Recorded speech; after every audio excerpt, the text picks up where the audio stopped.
Atvažiavome į Latviją pabandyti ešeriukų, atvarėm iki Bartos. Tik tiek turim tokį reikaliuką, kad jau antra diena, kai oro temperatūra yra 1 laipsnis.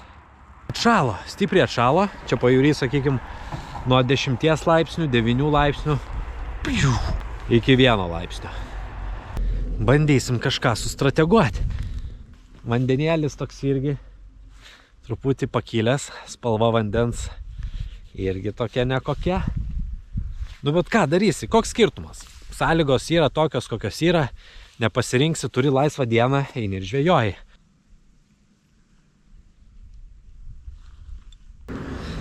Taip, stipriai atšalęs oras, gana aukštas purvinas vanduo. Nežinau, bandysim ko gero džigrigą. Džigrigą, 7 gramų dėsim volframinį svarelį, pažiūrėsim, ar iš vis dar laikys tos 7 gramus. Ir manau, kad šiandien mums reikės ko gero daryti lėtus pravedimus. Pabandysim truputį tokį gal didesnį masaliuką. Pradėsim nuo tokio perlamutro. Perlamutras man visat patinka, jis mano ko gero gal net numeris 1 spalva. Ten, kur aš žvejoju, aišku, ko gero ne visur jisai numeris 1.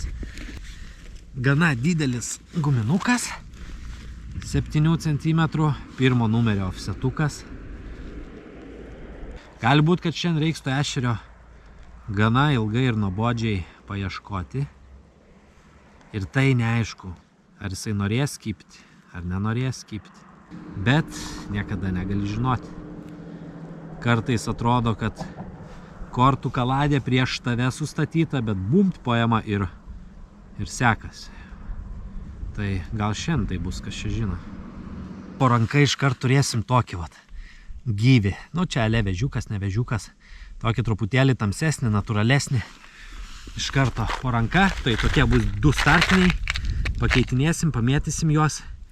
Manau, kaip startinis kombo visai neblogas. Šitas perlamutras jisai visai palyginus neblogai pramuša vandenį, bet aš savo masaliuką matau, nu gal per 15-20 cm. Pažiūrim, nors ar svarelis normaliai laikys dar. 7 gramai nelaiko. Turiu liktais 10 gramų volframinį svarelį reikia pabandyti. Nu čia jau bus maksimumas, nes ir kotas tik tais iki 18 gramų, tai jau su 10 čia mes jį perkraunam. Plius dar gumos svoris. Na jeigu su 10 bus, nu kai bus, tai bus, vis tiek žvejosim su 10. Kito pasirinkimo neturim.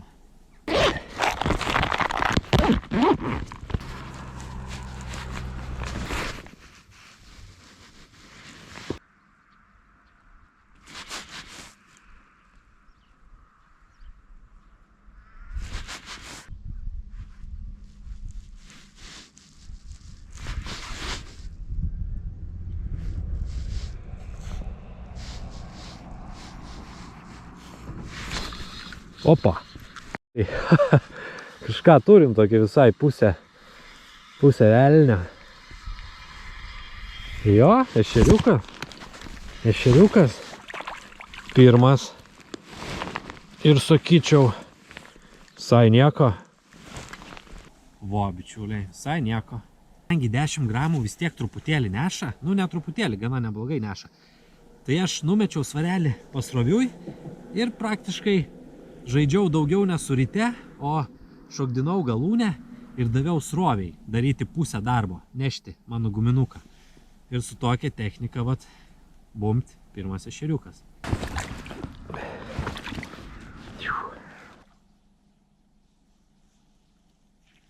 Kad ir vanduo aukštas, purvinas, bet ešerys mato masalą ir jo nori, ima. Aišku, ešerys jisai iš vagos pabėgęs, prie kranto pasislėpęs. Nu čia logiška, aišku, srovė didelė, tai jam kažkur vagoj stovėti yra per sunku.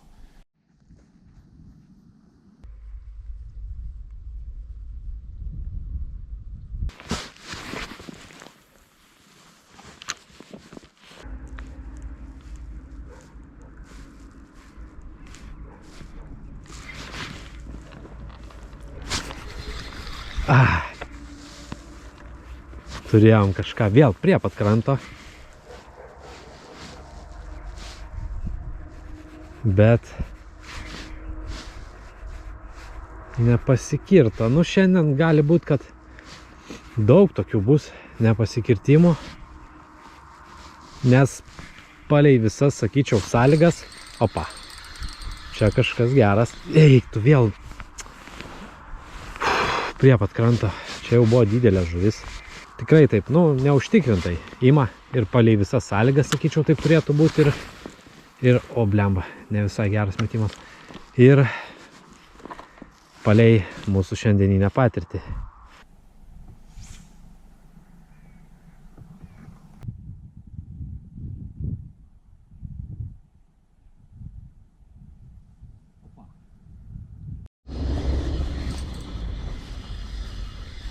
Įdomu, įdomu, išlysk.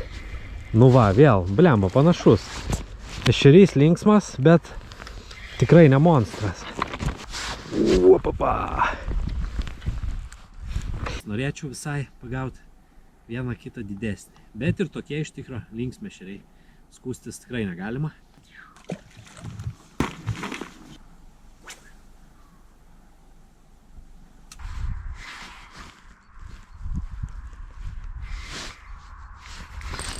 Opa.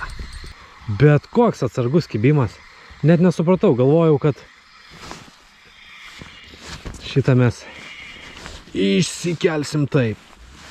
Gražus ešerys. Ne super didelis, bet tikrai gražus. Ir didžioji dalis kibimų prie pat kranto. Bet čia palei krantą yra vat šitie akmenys tokie. Ir jie čia tęsiasi, nu, kokį porą metrų tikrai į vandenį ir labai stringa. Ir kartais netgi truputėlį sunku suprasti, ar už akmens užkliuvai, ar ešerys kybo. Kaip ir dabar. Iš pradžių pasirodė, kad už akmens, nes toks labai toks, sakykime, letargiškas kibimas. Ir atrodė grinai, kad kažkur truputėlį už akmens traukdamas užkliuvau, bet ten buvo ešerys. O tokios sąlygėlės, taip šiandien žvejosim. Atsargus kibimai, akmenyse, prie pat kranto, toliau nuo vagos, nes didelė srovė ir ešeris stūmė prie kranto.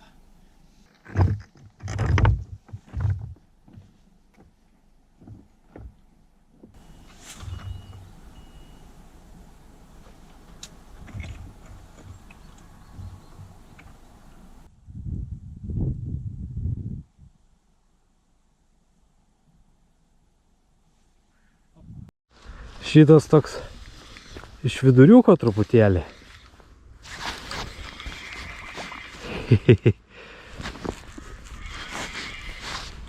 Oba! Nu gerai. Ne tik, ne 100% tie ešeriai prisispaudė prie kranto. Šitas va, nu gal ne iš pačios vagos, bet jau truputėlį arčiau vidurio. Ne pats didžiausias, vis dar ne tas, ko ieškom. Bet neblogai.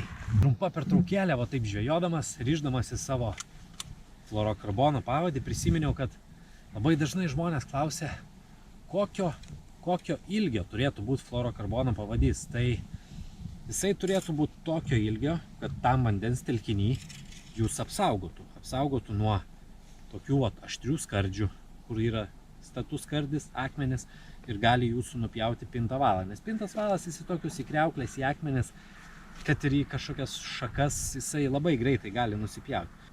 O fluorikas jis tam ir yra, kad apsaugotų pintavalą. Tai dabar aš, pavyzdžiui, užrišau kokį, nežinau, gal net 1,5 metro. Šiaip dažniausiai aš rišu apie metriuką, nebent jeigu ten žvejoji kur nors iš valties, kokiai užtvankoj, žinai, kad ten kažkokių didelių kliuvinių nėra, reikia tik minimaliai tą valiuką apsaugoti, tai galima rišti ir pusmetrį, 70 cm. Bet šiaip visada pasižiūrim, kokios sąlygos, ar mūsų valą gali nupjauti kažkur užkibusi žuvis ar ne.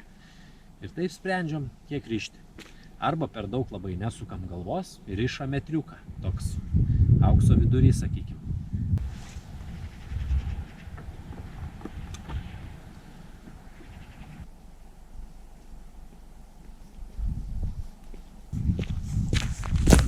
Tai va, kai palikom tos pirmus kelis taškiukus, daugiau mes ešerio neberadom. Reiškia, jo, šiandien bei ten yra, tą masaliuką jis pamatęs, neatsisako jo paragauti. Jeigu teisingai paduodam, tai nežinau, čia ta upė dabar tokia labai vienoda, tai bandysim eit kažkur tenai į tą pusę, paieškoti kažkokių, nežinau, truputėlį kitokios upės. Gal rasim kokias švendrės, įsikišusias už švendrių pabandyti ar kažkur. Nu, žodžiu, paieškosim kažkokių tokių neįprastesnių vietų. Nu, gal čia reikia pabandyti.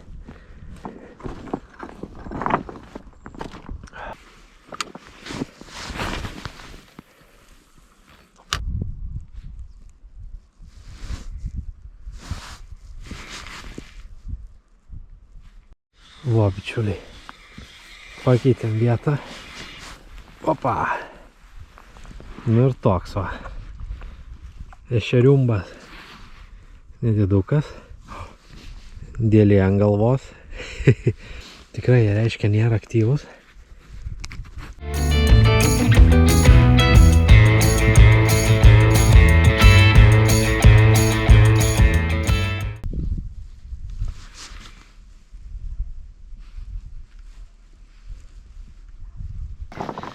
Po gero 1,5 kilometro kelionės rezultatai, nu, tokie, kad ne kokie.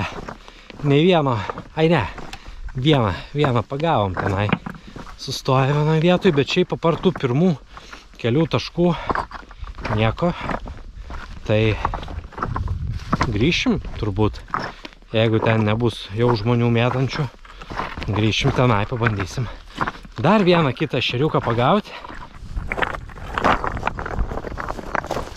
Grįžom į savo vietą.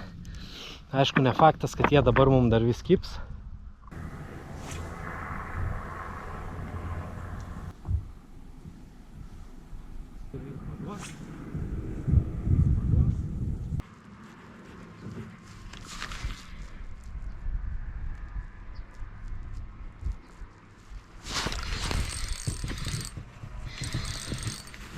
Žuvis. O kokia žuvis. Kibimas labai švelnus buvo, tai jaučia ešerys. Bet čia jau turėtų geras būti ešerys. Blemba, nematau valą savo. Va, dabar jau matau.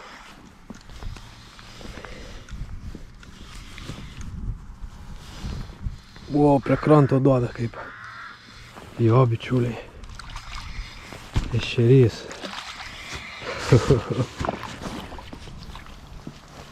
Opapa. Va, nors vienas. Kudutis, bet ilgas ešerys. Šito ešerio šiandien ir norėjau. Viskas, bičiuliai, pagavau. Esu ramus kaip belgas. Na, aišku, dar pažvejosiu, bet viso, jau ramu. Labai gražus ešerys. Tai va, bičiuliai, trumpai apie tas gumytės. Tai čia tokie va, Kongerio Gruber šadai. Nežinau, ar jūs čia kažkur rasit jų pirkti, jeigu norėsit. Aš čia, sakykim, iš tokio seno stešo jas paėmiau. Nežinau, gal kažkur yra pirkti, bet nesu labai daug matęs aš jų kažkur. Tokios įdomios gumykės, 7 cm. Paprasta žuvytės imitacija tokia, grublėtas. Guma tokia, šiaip jinai gana kietoka, ten su kokiu keitechu nepalyginsi. Kietesnė, bet dirba jinai gražiai, dirba gerai, bet plyšta. Kažkodėl, kad ir kietesnė ta gumytė, bet kablys išsidrasko gana greitai iš jos. Nu, žinoma, ne šiaip savo, o po kibimų, kai ešerys čiumpa už uodegos, kablys išsidrasko, bet atlaiko kokius, nežinau, 5 ešerius atlaiko, kol suplyšta dažniausiai. Tokios gal nerasit, bet yra panašių tokių gumyčių pirkti. Grublėtos, žuvytės imitacijos, pailgos tokios, gana tokie kaip slėkiukai, šiaip labai gerai dirba ešeriui. Tai va, šiandien aš jų visų neišbandžiau, bet pasiėmiau tokio gintariuko spalvą, tepalo, gintaro, geltoni, tokie geltonis oranžinių. Šita labai įdomi spalva bus, jinai tokia šviesiai žalia su elektrinė, bet reikia truputėlį kitokio vandens. Ir aišku, senas geras perlamutras, kuris veikia visur ir visada. Man bent jau, nežinau. Tai va, bičiuliai, tokios gumikės. Tai jeigu rasit kažkur, netyčia užmatysit, gali drąsiai pirkti. Jeigu nerasit, tai yra panašių analogų. Puikios ešerinės gumikės. Šiandien, bičiuliai, rinkaus tokį, sakykim, truputėlį, gal truputėlį didesnėje pusę tą masaliuką 7 cm, nes artėja žiema, ane? Ešeriui reikia priaugti svorio. Jam reikia brandinti ikrus, tai kažkaip tai pagalvojau, kad gal link žiemos toks didesnis masalas būtų truputėlį geriau, nes ešerys mažiau išnaudotų energijos ir gautų daugiau kalorijų. Todėl galbūt jis rinktus didesnį masalą. Tai čia viena priežastis, o kita priežastis tiesiog, kad atfiltruoti tos mažiukus ešerius ir pabandyti pagauti porą gražesnių. Bet, kaip matėt, šiandien ir mažiukai ešeriai sega tą 7 cm gumą ir vargo nemato. Aišku, 7 cm, nu čia nėra dar toks jau labai didelis tas masalas. Ešerys neatsisako ir 9 ir 10 cm gumos, ypač geras didelis ešerys. Bet 7 jau toks truputėlį čiučiutį didesnė pusė.